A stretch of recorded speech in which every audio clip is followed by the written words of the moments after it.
Hi, so I'm Miranda, and I'm going to try and show you how I would teach a goat to yield. Um, so the most important thing is to be polite and go in phases. So for instance, say I want Pippin to put his head down. I take the halter, which is what I happen to be using right now, and I'd put just a teeny tiny bit of pressure. I'd increase that until his head went down.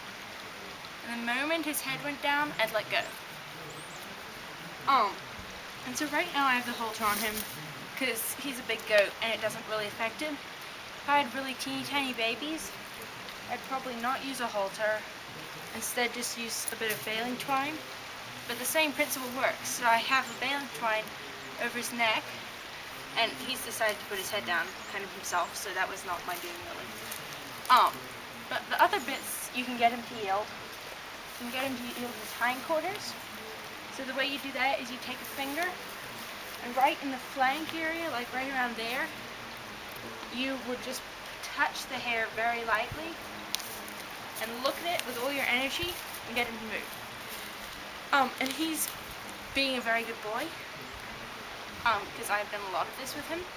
But so the way you do it so if he didn't yield, you just increase the pressure. John,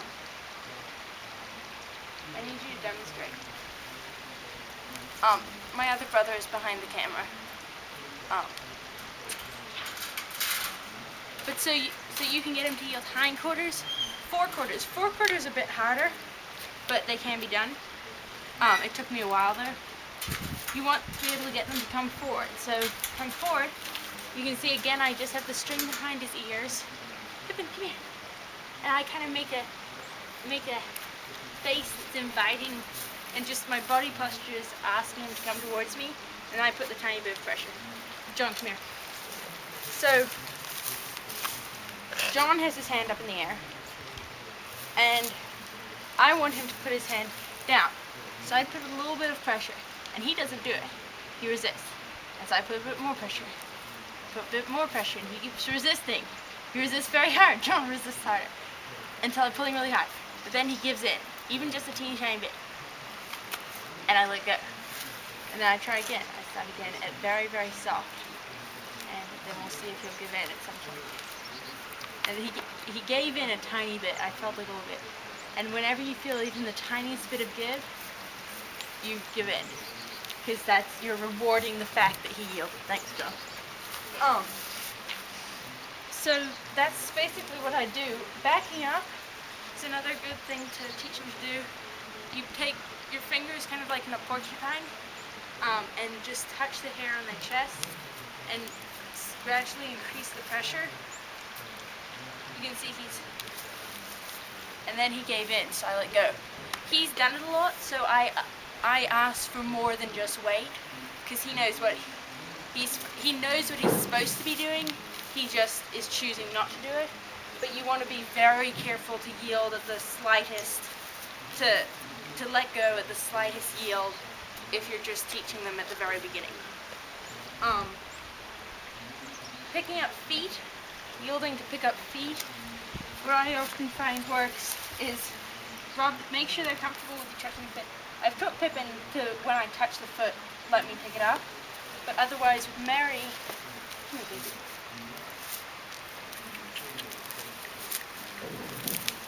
Mary isn't quite so good with his front feet, and so I there's this little tuft of hair that you could really gently twist, and then he'll pick it up. Or if you take the fetlocks and kind of squeeze, or the dew claws, and squeeze them and kind of lift up, that will also help. Though you can see he definitely isn't as good as Pippin with that. Right,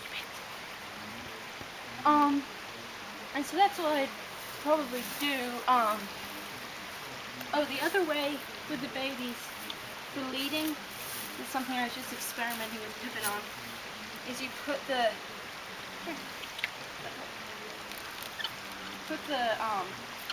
baling twine around behind their legs and then through the front of their legs. We'll see if you do some. And then what I'm doing is just the same thing. Putting a tiny, tiny bit of pressure.